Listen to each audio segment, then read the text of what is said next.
Hello and welcome to my channel world article. और मैं हूं आपके साथ डॉक्टर ऋषिराज तिवारी।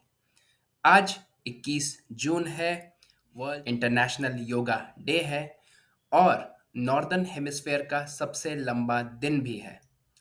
और इसके साथ आज हम बात करेंगे योगा डिप्लोमेसी पर। देखिए, जैसे चाइना के पास है पांडा डिप्लोमेसी, यूएसए के पास है मिलिट्री डिप्लोमेसी, वैसे ही इंडिया के पास है योगा डिप्लोमेसी। तो सबसे पहले समझते ये हैं कि आखिर योगा क्या है। योगा किसी एक खास धर्म के लिए नहीं है, किसी एक देश के लिए नहीं है, बल्कि ये सबके लिए है और इसमें सबका हित छुपा हुआ है।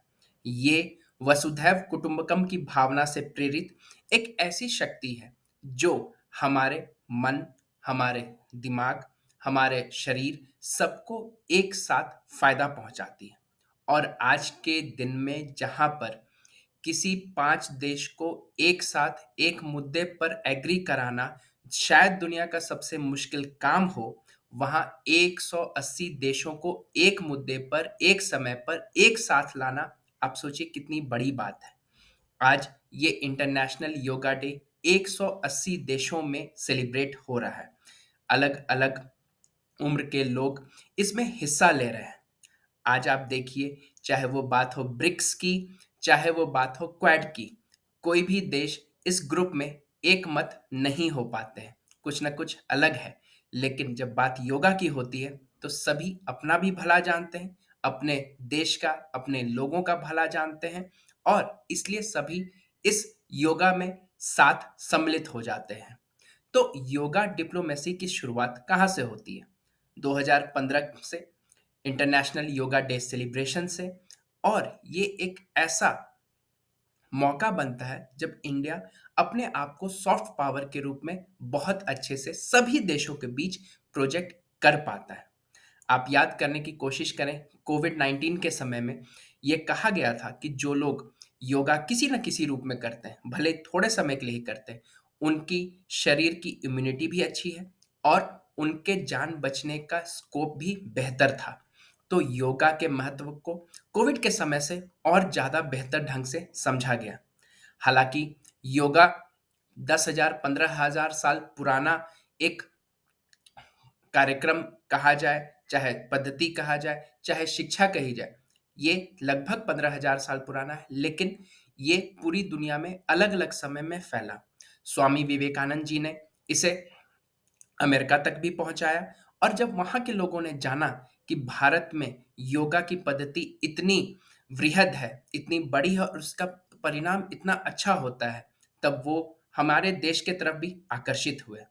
और प्रधानमंत्री नरेंद्र मोदी जी अभी यूएस की यात्रा पे हैं और वहाँ यूएन में ही वो योगा डे का सेलिब्रेशन एक ऑर्गेनाइज भी करवा रहे हैं, जो पूरी दुनिया देख रही है और साथ सम्मिलित हो रही है।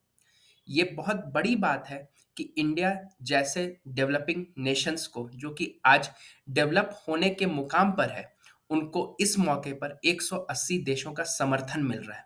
ये कोई छोटी-मोटी बात नहीं है। ये सिर्फ ऐसा नहीं है कि योगा पर ही लोगों का विश्वास है इसलिए भारत को समर्थन है। नहीं, ये भारत को भी समर्थन है। भारत की प्राचीनता, इसकी संस्कृति, इसकी विरासत और साथ ही साथ दूसरे के भला करने के जज़्बे को भी सलाम है। अब आप ये देखिए कि आज के समय में जब छोटे से छोटे या बड़े से बड़े चीज़ों के लिए सर्जरी या एलोपैथिक मेडिसिन्स या अलग मेडिकल ट्रीटमेंट्स अवेलेबल हैं, वहीं रिसर्च ये साबित करता है कि योगा से इन सभी चीज़ों को बहुत अच्छे से कंट्रोल किया जा सकता है। चाहे बात हार्ट डिज़ीज़ की हो, ब्लड प्रेशर, शुगर, ओबेसिटी, किसी भी चीज़ की हो।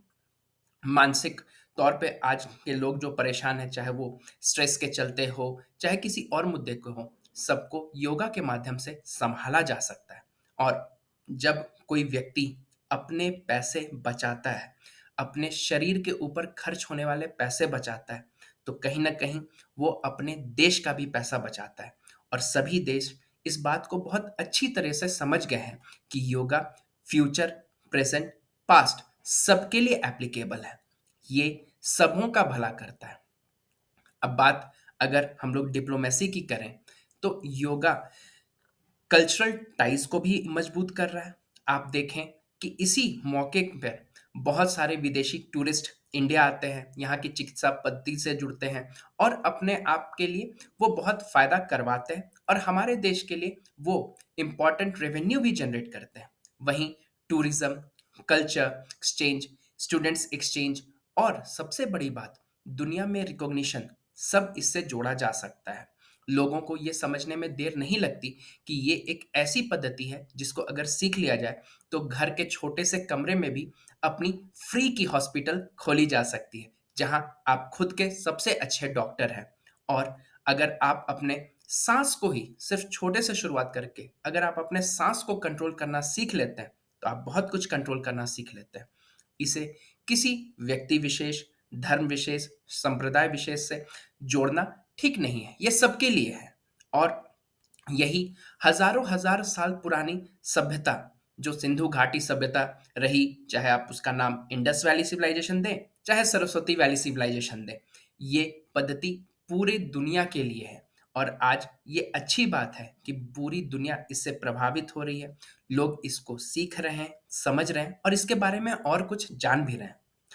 योगा के विषय में सबसे छोटी और सबसे महत्वपूर्ण बात पर हम लोग आते हैं। पतंजलि जी ने योगा को 8 भागों में विभक्त किया था। यहाँ सारा कुछ बहुत लंबे से बताना संभव नहीं है, इसलिए हम लोग उसकी उपयोगिता पर ही आते हैं और नामकरण पे ही आते हैं। जो 8 अंग थे, उसमें सर्वप्रथम थे यम यानी एब्स्टेंसिज्म, नियम ऑब्जर्वेंसेस, आसन पोस्चर, प्राणायाम ब्रीथिंग, प्रत्याहारा विड्रॉल, धारणा कंसंट्रेशन, ध्यान मेडिटेशन, समाधि एब्जॉर्प्शन। इन सभी चीजों को अगर समझा जाए तो व्यक्ति अपने तन, मन, धन सबकी बहुत अच्छा से रक्षा भी कर सकता है और सेवा भी कर सकता है। और यही योगा डिप्लोमेसी है। जब आप किसी मुद्दे को लेकर के पूरे विश्व का भला करते हैं तो पूरा विश्व भी आपके साथ खड़ा हो जाता है। और जैसे मैंने शुरू में कहा कि चाइना के पास पांडा डिप्लोमेसी, यूएसए के पास मिलिट्री डिप्लोमेसी, वैसे ही इंडिया के पास ये बेस्ट डिप्लोमेसी है जो कि है योगा डिप्लोमेसी। आइए आज इस नॉर्दर्न हेमिस्फेयर के सबसे लंबे दिन हम लोग कोशिश करें कि कम से कम 5 मिनट निकाल करके किसी न किसी रूप में योगा करें। आज के लिए इतना ही। फिर से मिलते हैं इस चैनल पर। और अगर आपने अभी तक हमारे चैनल को सब्सक्राइब नहीं किया है तो सब्सक्राइब कर लें और इस वीडियो को लाइक करना न भूलें। धन्यवाद।